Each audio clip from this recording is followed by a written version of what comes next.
introduce her very quickly, and we'll go Yeah. straight. Yeah, absolutely. We're going to jump right into this. We're excited about our call tonight with featured guest, Margie Aliprandi. It's been forever since I've seen you. You look great. Hi there. Thank you. We're looking forward to the interview tonight with you.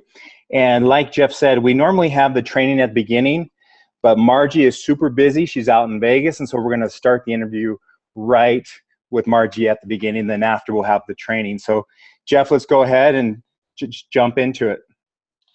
First of all, Margie, it's such a pleasure to have you as a guest, and you and I have known each other for many, many years. Long time. Long time. And the network marketing business has become our career. You know, this is what we do. We love what we do. Why do you love what you do? I mean, what gives you the passion to keep? What's the motivation?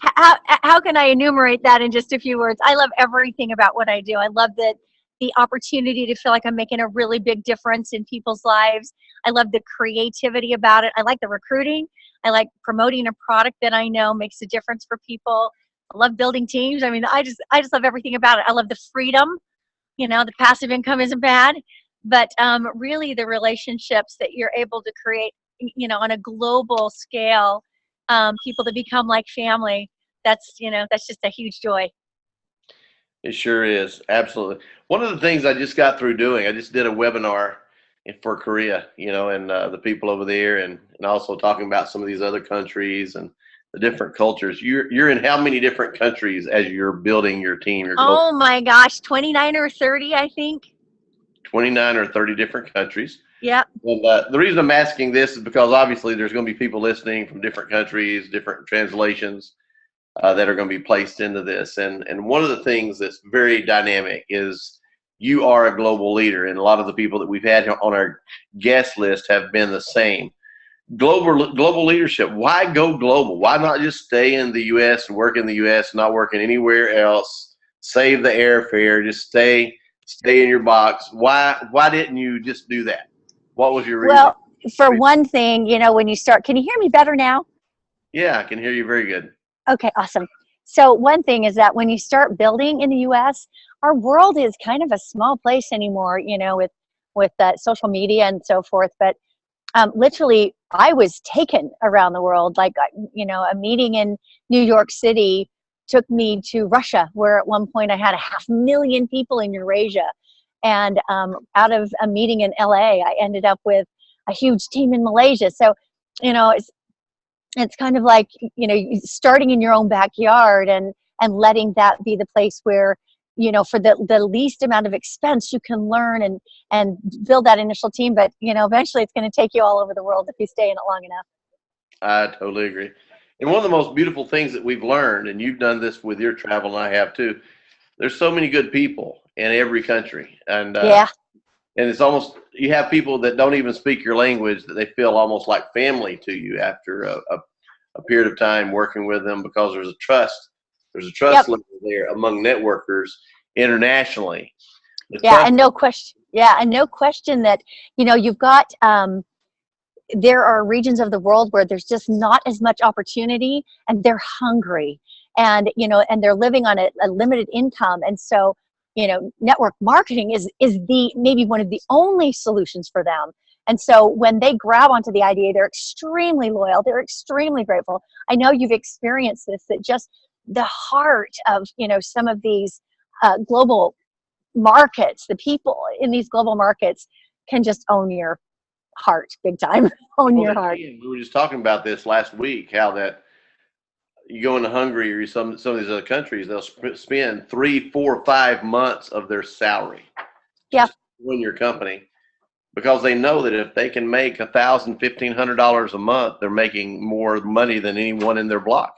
No, it's exactly right. Yeah, their attitude is totally different. And here in the United States, people have a $10,000, $12,000 a month income, and they get anxious. Anxiety is going to kick in if they find out that they're spending $150 on the auto ship. Right? Isn't it crazy? Yeah, you know, a whole different mentality. So we've been talking about this, and I see that you've ran into this as well. And you know, you have had an opportunity since, you know, many years. You won Mrs. Utah at one time, and you've been in the school system, right? Teacher, teacher at some point. Yep. Yeah.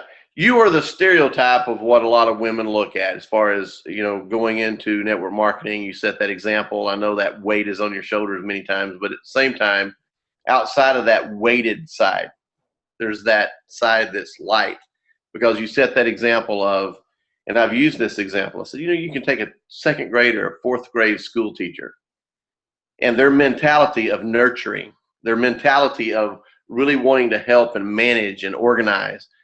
It's the perfect scenario of what works to build a network marketing business. That kind of attitude, better than a salesperson mentality, better than any of these others. It's that second or fourth grade school teacher mentality that really wins in this type of business, isn't it? For sure, those are some of the qualities that, you know, are typical for people that have built giant teams. I also think vision is huge. Like if you really grasp hold of the possibilities and that idea grips you, and you love and care about people and you know how to nurture them and you know, stand by their side while they learn basic skills. I mean, you're just unstoppable, right? That's just kind of the perfect combination of the perfect storm, as it were. Now, you describe yourself as not the typical woman in network marketing, obviously, because you feel that when you drove it those earlier years, you didn't drive it like a typical woman. You drove your business like, in your own words, you drove it like a man. A little bit, yeah. It's kind of a way of putting it, I guess.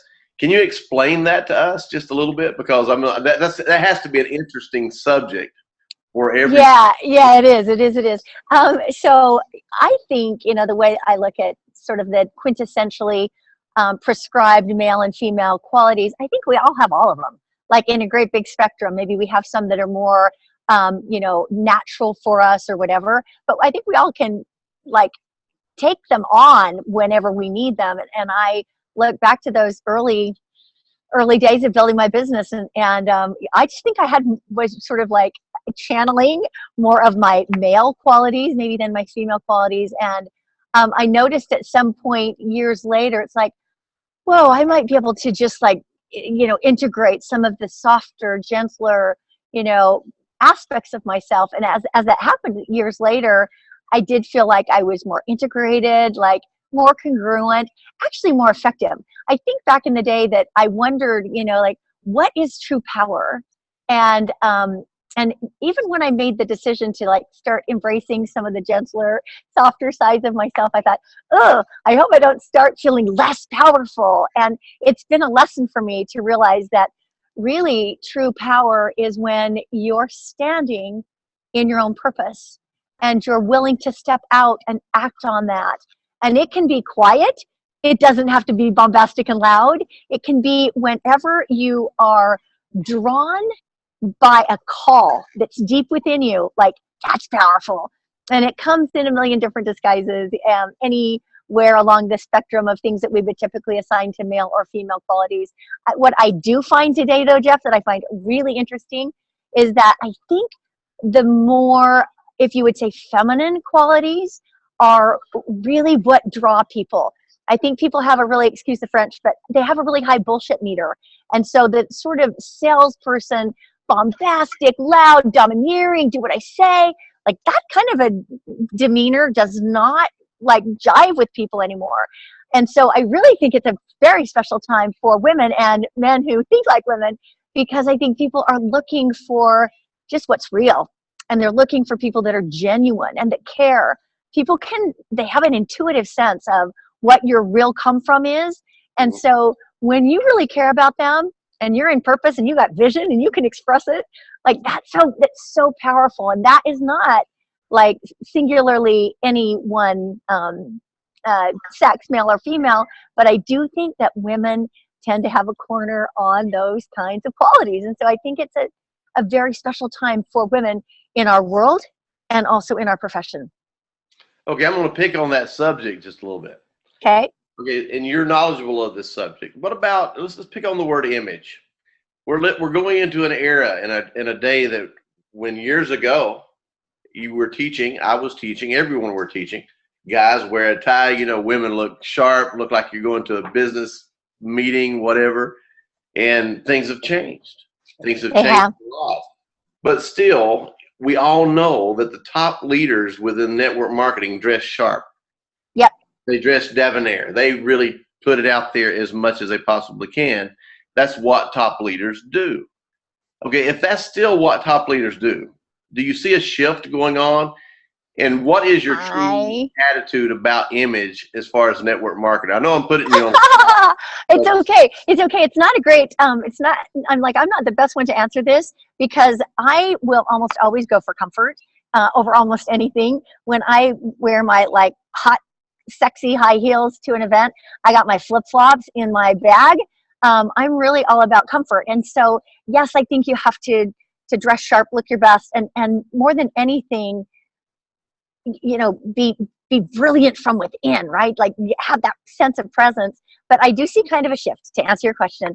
I think that as people want to do things on their own terms, own their life on their own terms, have their business on their own terms, they also want to be casual. You know, they want to be still nice, but maybe they want to wear jeans with a really nice jacket and a nice shirt. So I do see a little bit of a shift, but like just looking around this event that I'm at tonight, you know, 1,000, 1,500 people in the room, they look sharp. I'm just saying, the ones that particularly, like, you look around the VIP section and they have that look. They look sharp. They're like not necessarily decked to the nines, but they're put together.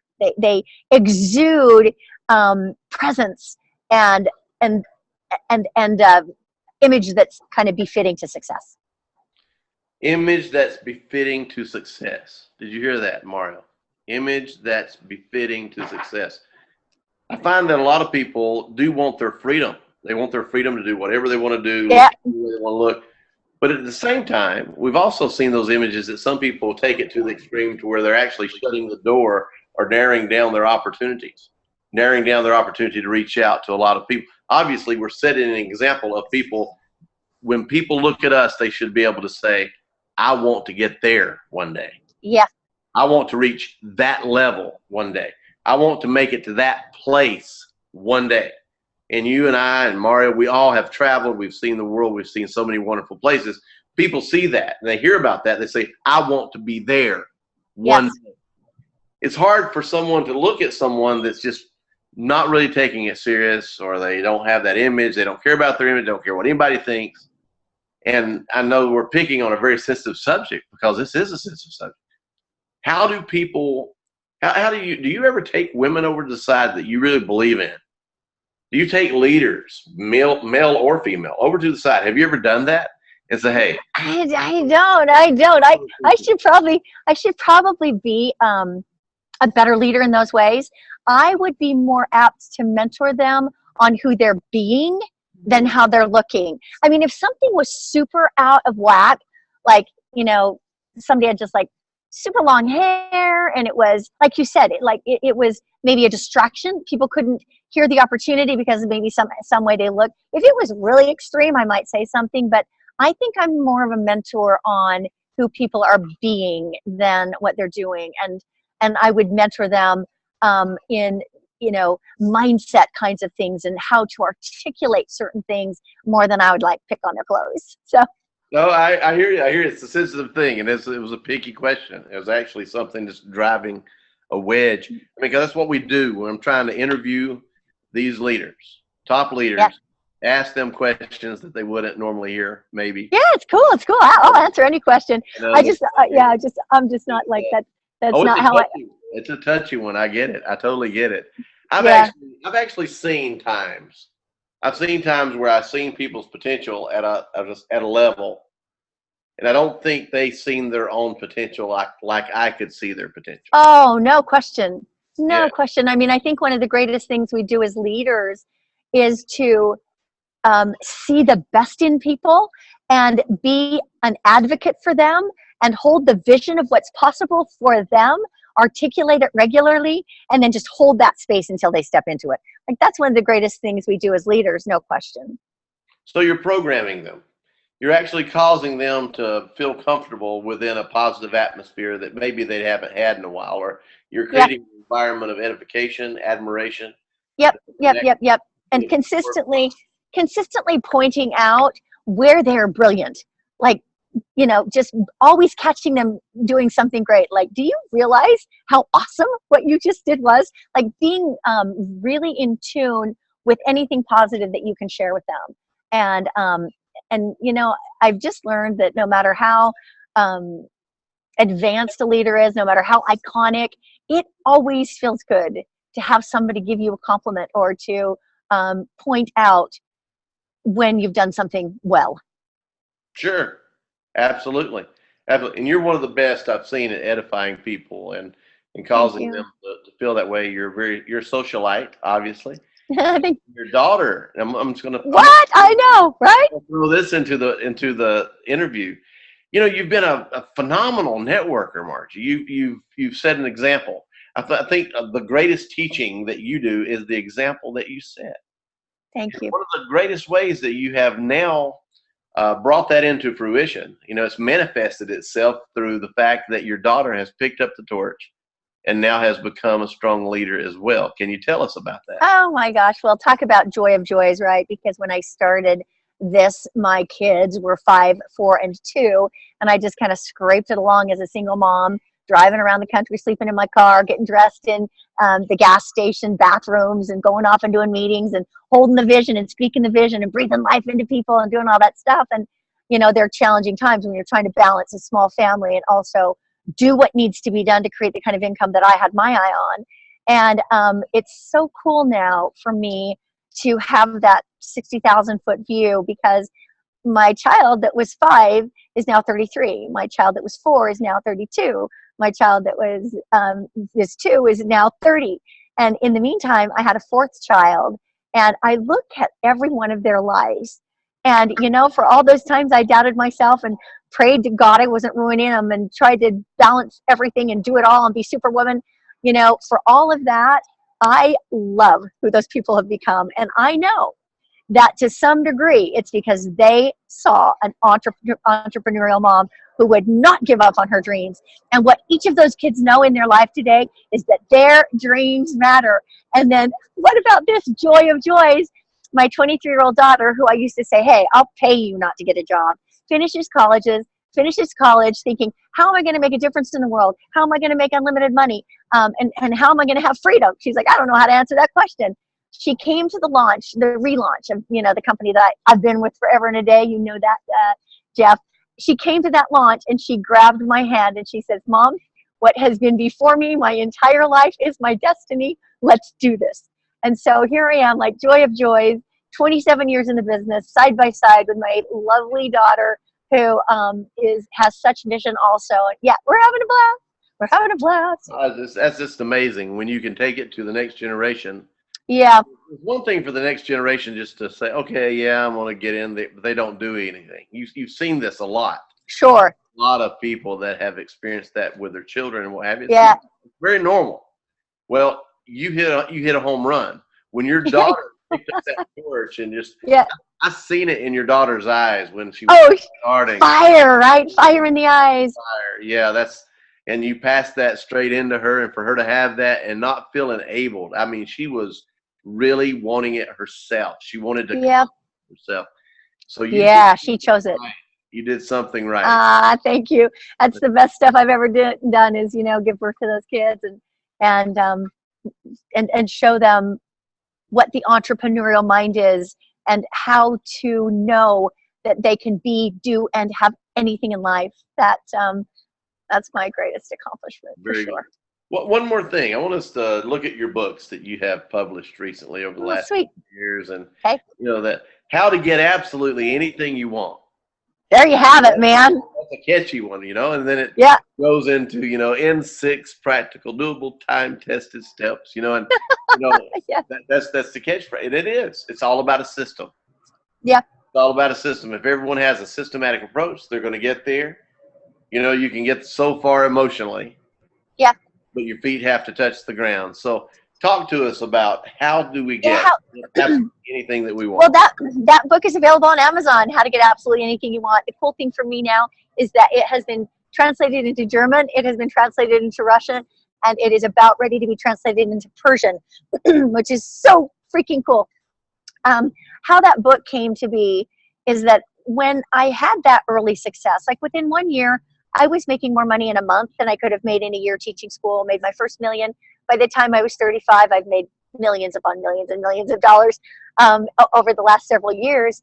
And I wondered at some point early on if I just got lucky. And as I came to study a little, there's a plane going over, even in a little bit more depth, success principles and started to deconstruct what I did, I joyfully realized that I consistently followed 6 practical, doable, time-tested steps. Everything from making a decision to knowing what you desire, what you really want in your heart, to building the belief that you can truly have it, being vigilant about the thoughts, connecting it with the heart, moving into action. And I just have seen those steps play out over and over again in my life. And I think it's such good news that it's not whimsy. It's not, like, are the stars all aligned perfectly? Yes, there are special times. And you do get to sometimes be in an amazing place at the right time.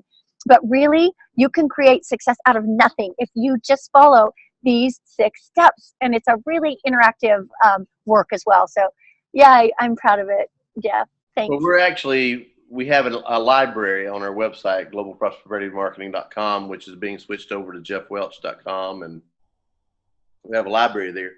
We'll make sure that your books are added to our library. Sweet.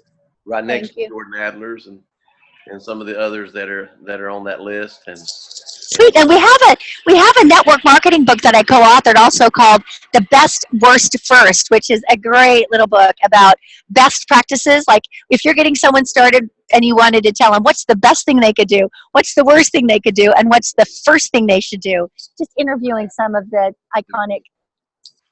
There you have it. That's it. The best worst first. See it on a cracked screen. See the that's exactly right. Yeah. Yeah. I dropped it on the tile floor here. So that will happen. Yeah. Now, the crazy thing is we really enjoy doing what we're doing here with the Sustained Prosperity Call, and it's just a web. You're a gift, Jef. I got to just say, honey. Out there with YouTube, and it helps people understand there's some very powerful leaders like you and others that have a lot to offer, and you have there for people to learn even more from. When you're not around to hear your voice and hear these interviews, there's good things that you have put together for those people. And thank you. I want to say thank you to you for doing what you do for the profession and being who you are. You bring a level of professionality, a level of a true business mind. You up all of our game. We love you. Well, I appreciate that too. And you know that the future is great. And it is, my friend. Great things to accomplish there, and we're all going to all cross paths. I know that's going to happen here soon with a lot of leaders. I have a feeling that we're going to have a summit, because I really want to put that together, a summit of leaders that understand international market and domestic market, but also have a very good diversity among our professions, so that we can actually have good commentary that's going to help our entire underlings. We want to call it that to a certain point, but at the same time, camaraderie. The camaraderie, the collective mind pool. I never stop learning. I learn from people who have never even made it to a high rank yet. Exactly. Every day from somebody. Yeah.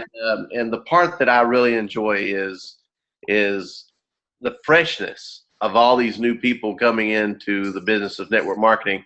Yep. The freshness causes open-mindedness to say things that the people like us that have been in network marketing for so many years are just not hearing if we don't have our ears open. It's so right. It's so right. Yeah. Because everyone's at a different stage of development, and it's so fun to, hear things that you even taught in the early days, and to hear them again with fresh eyes when you're at this stage. So yeah, it is. It's a collaboration, and it's wonderful, the camaraderie that we share. It's a good thing. Great things to accomplish, and I know that we're going to be able to do some more. All right, baby. Thank you so much. Thank you. I know you have a conference. You're so welcome. I'm back in. Yeah, ladies and gentlemen, Margie Aliprandi, top income earner, author.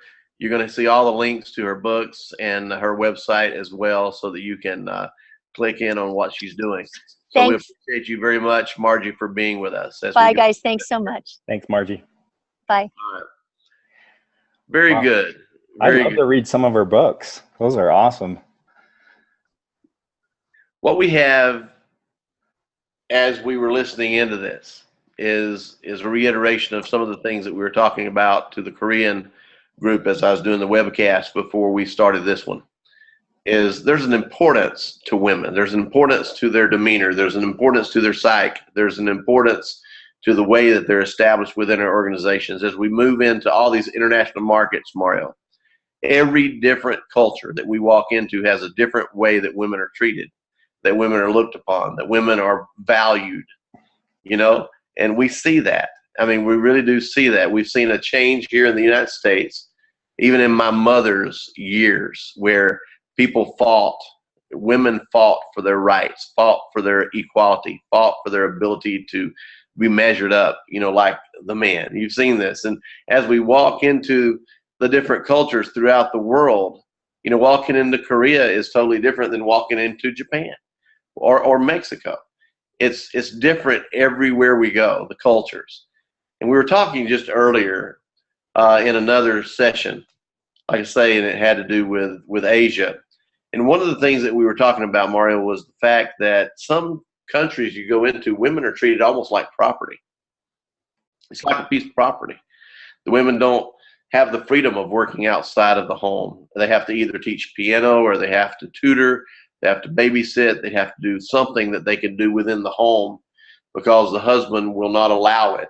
It's the culture within certain countries stronger than in other countries. But yet, network marketing is something a woman can do from home. Network marketing is given an opportunity for freedom and a chance for someone to actually have more than just a small allowance left to them because they're held into a bondage situation that's part of a cultural problem, not a financial problem. So network marketing has opened up the doors of freedom for women that a lot of businesses and a lot of business models have never had the opportunity to ever touch.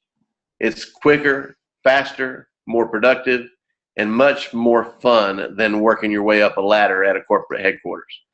You know, so network marketing is a beautiful, revolutionary thing that has happened among the women in network marketing over the last 30, 40 years. We've seen a tremendous shift, and even in some of these countries, and I keep bringing these other countries up, it's amazing to me when you see a woman who has no hope. Her husband may be a very strong businessman in the country that they live in, and he has mistresses and he has his wife, right? And then the wife is the one who is there taking care of the children, and then later on the guy is gone and he's somewhere else with the mistresses and she's left there with kids that are grown and just trying to make life on her own. We have no idea how many lives that we touch with network marketing as we present these opportunities in so many of these different countries. So like we were talking about just a few days ago, how that when you go into some countries, they'll spend 3, 4, 5, or 6 months of salary just to join a network marketing country because they know if they can just get to $1,000 or $1,500 a month, they're the richest person in their area. We keep making these comments over and over. But I don't believe that people truly realize the greatest opportunity within the United States itself being the melting pot of all these different cultures. And if we would be sensitive and empathetic to the cultures that we are walking into, instead of just walking in and being just us. See, when you walk into Japan, you can't walk in, I'm an American. You can't walk in with that attitude. You have to walk into their culture. So when we're walking into the different cultures within the United States, are we truly doing the same thing? So when we walk into the culture of the Latino market, are we respecting that market? If we walk into the culture of the Jewish market up in New York, or the Russian market up in New York, or maybe walking into the Cuban market into the Miami, wherever it may be, are we respecting that culture as we walk into it? I'm not saying not be yourself, but you need to respect the culture that you're walking into. Now, Mario and I both used to work in a company, and the owner of that company, he was one of the best, in my opinion, at truly trying to reach out to the culture of the person he's trying to talk to. Now, let's talk about this for just a moment. Some of you who are listening in on our call and you heard Margie's interview, she's working in 29, 30 different countries. In those 29 or 30 different countries, that's a diversification of income stretched all over the globe. Some of you want to make that big check. You want to make that big international opportunity happen for yourself. Can it happen? Absolutely, it can happen. Can it happen naturally? No, it happens with effort and intent. And that's why we do these training calls, to make sure that you're equipped, knowledgeable, and have the skill sets and the experience that we can pass on to you, because we've been there. These other peoples we have as guests have been there. And if you will gain this insight instead of taking the concept of trial and error, who wants to go through trials and errors? Who wants to fall on their face when we've already done it and we can tell you why we did it and why you don't need to do something and you need to do something right? So if you'll just listen to us and listen to the guests that we have on our call, one of the greatest things that you're going to gain is experience from years and years of knocking our heads on the wrong corner, not going in the right direction, making mistakes, and still winning because we stayed in there and we did it right. No one's going to get it perfect. Mario, remember how when you were working in corporate, you're going around all these different regional events and district events and state events and all these different. I do. You're the guy there that, you know, walks in, does the dog and pony show, you know, coming from the corporate side, you know, trying to be all smiles and happy and still get a word across if something serious has to be announced. And you've been there before too, right? Okay, as you're walking into those areas and those atmospheres of people, there's a lot of people there that have no experience whatsoever in network marketing. And there's a very small percentage in an organization or a crowd that has a lot of experience in network marketing. So when you're dealing with these types of people with no knowledge, you have to keep it simple. You can't go beyond what they're able to chew, what they're able to partake of. So if we're going to truly win, we have to keep our training and our simplicity of our basics, our rudiments, very basic, very plain, very simple, so that everyone can follow it. And then from that point forward, as we keep training them with some of these interviews and some of the information that we're giving all of you that are listening on this call, you're gaining insight that you could have never gained without sitting at a table after a big conference with some of the top paid leaders in the world, sitting around talking about things that just come to their mind. One of the greatest opportunities to learn is to be in those places at those times. But it's a very rare occasion for many people who have never done network marketing, have no history, have no peer group, have no clique within the organizations, have no clique within the profession of network marketing. They don't know anyone. And I keep telling people, go to events and meet people, different companies, different backgrounds, and realize how big of a profession that you're part of. Now, Mario, give me, in your opinion, this is kind of an interview to you here as we end the call, getting close to the end of the call. How do you feel when it comes to women in the network marketing industry, profession? We were talking about juggling earlier. Didn't happen in this webcast, but happened in the one before.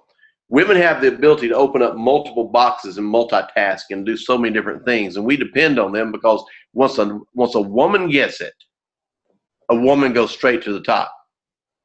Women understand how to network and nurture. I want your take on this. Well, first of all the people and leaders you worked with, were women strong leaders at all? Absolutely. And you know the answer to that question.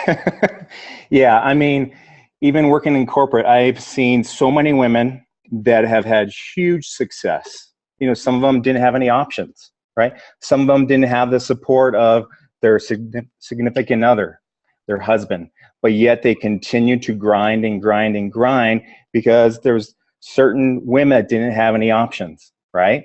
And then there's others that, as you mentioned, you know, the husband's working, but they want to try this out and they work the business. and the husband's still not supporting, not in every case, but a lot of times the husband won't support or believe in what she's doing. And then they grow, and the check starts coming in, and then the husband starts listening a little bit more and opening his eyes, and then a bigger check comes, and all of a sudden, the husband wants to be involved, and so on and so on. So I think it's key to have strong women leaders in a group. Absolutely key. I do too. But what about the confliction? We just spoke about that. You brought it up yourself, and I even put a post on Facebook asking the question, what are some of the stress situations that women go through? What are some of the things that women deal with when they join network marketing that men don't? What are the challenges? I mean, in the comments I got back on the post was time. That one stood out to me. Time. Women are taking the kids to a sports practice. They're having to pick kids up at the daycare. They're having to hold down a job many times, and sometimes that job may not even be at the correct hours that they wish that was conducive to being able to take care of the children. Many times you have single moms consistently out there joining in network marketing, and sometimes you have women that are in a household and they are joining in network marketing because even though they're home, there's no money. There's money, but there's no money. There's no access to the money. There's plenty of money given to her to make sure she has groceries, make sure she has food on the table, and clothes on the kids' back, shoes on their feet, but not enough for her to actually spend on herself. So we see a lot of women that need freedom from sometimes a rut or sometimes a hole that they have found themselves in. And at other times, you're going to run across situations where women are not that excited about doing anything because they have everything they want. It's only because they want to socialize. We understand that as well. But when women have the ability to multitask much better than men, what I have seen is men take the risk many times at the beginning of a startup. But you're going to find that women become dominant very quickly of a company that's a very growing and established product line company. Women take over because they have the ability to organize, nurture, and also multitask. And I know I'm bragging about the women tonight. I'm driving that home just a little bit. But Mario, can you imagine only doing network marketing with only men in your organization? No, not at all. And I really believe in what Margie said tonight. Women have an advantage to some sense because they're nurturing, like you said. They come across very genuine, and they care from the heart. And, a lot of times when you're talking to a leader, maybe they've been burnt once or twice and, they're skeptical. Oftentimes a woman will come in, strong woman leader, and they'll nurture that person and be there for that person. And then that person will start to grow and build their business. I've seen it time and time again. And like I said before, women leaders are the key. And no, I can't imagine just to have men in the business. Okay, we're talking about men and women here a lot, and I don't want anyone to be misunderstanding what we're talking about if they're getting on this late. But at the same time, we need to make this issue very clear. Women have obstacles that men don't have. And some of their obstacles are men that they're living with. Some obstacles are that they want to do something in a network marketing company. And I was just in a conversation just the other day. I'm trying to remember where it was at. I believe it was, I can't remember. A guy I was talking to, actually, he was at my house doing some maintenance work on the heating and air unit. And at the home that we have in Orlando, Florida. So as he was there, he was talking about how that his wife was in a network marketing company. And he was grumbling about it. Yeah, well, she spends this much every month, and I don't really see her making that much money off of it. And I mean, I can imagine if I'm hearing this, what is she hearing when he gets home? What does he say to her? So here she is trying to build her network marketing business, and she has her husband telling her, well, how much are you spending on that this month? I don't know. I think you need to quit it. You're not making enough money. You know, they're ripping you off. You know, I can remember hearing his words, and I was thinking, what is she going through at her home? So I tried to defend her a little bit. I said, you know, let me ask you, how much is her check every month? He said, oh, it's not much. I think she's making like $600 a month. I said, well, how much is her products every month? And he said, well, her products are running about $125 a month. I said, so you're telling me she's making about $475 or more every month after paying for her products? He said, yeah, that's about right. Not much, just about four. I said, but it's in the black, right? It's not in the red. She's actually making more money than she's spending. He said, yeah. I said, so is this customers? Is this brand partners? Are these distributors? Is this normal orders that are coming in every month? Or is this because she's out there really aggressive? And are these new product orders that are big orders? I want to know. I was asking him these questions, and he says, no, it's just people that she's established that have a monthly order. And I said, you mean to tell me that she has a check of about $600 a month on just 80 orders? I said, that's phenomenal. For her to have, I said, in fact, that's what we call residual income coming in every month, no matter what. Your wife has developed a residual income. I said, do you know how cool that is? $600 a month. I said, do you know how much money you would have to put in the bank to equal what your wife is getting every month residually that she's built up? What I mean, if you'd have to put money in the bank and draw interest off of it and call that residual income. And right now, if she's putting $600 income into residual, think about this. Do you realize that you would have to have probably $130,000, $140,000 deposited into the bank to get $600 a month income off of it in interest? So what she has done, she's done the equivalent of depositing $125 in the bank since she's joined that network marketing company that she's only making $600 a month off of.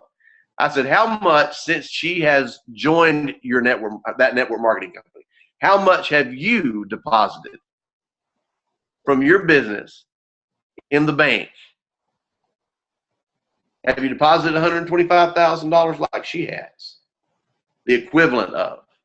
He said, no. I said, I never looked at it this way. I said, if I were you, I would get behind her if she has built it up to $600 a month, because I guarantee you, you have a winner there. And that's something that could majorly change your lives. He said, you know, I'm going to have my wife come talk to you. I said, I'd love to talk to her. Absolutely, no problem. What men need to understand when their wives are doing network marketing is, ladies that are listening to what we're saying tonight, you should send this recording to every male person that's married to a network marketing lady. That's what you should do. Because I believe that the men need to hear this. The men need to understand how to work with women better. In fact, I think we need to have some major sessions on just this subject, because women are important to our business. And men, we need to understand how to work with women. Women, you need to understand how to pick your women leaders. Men,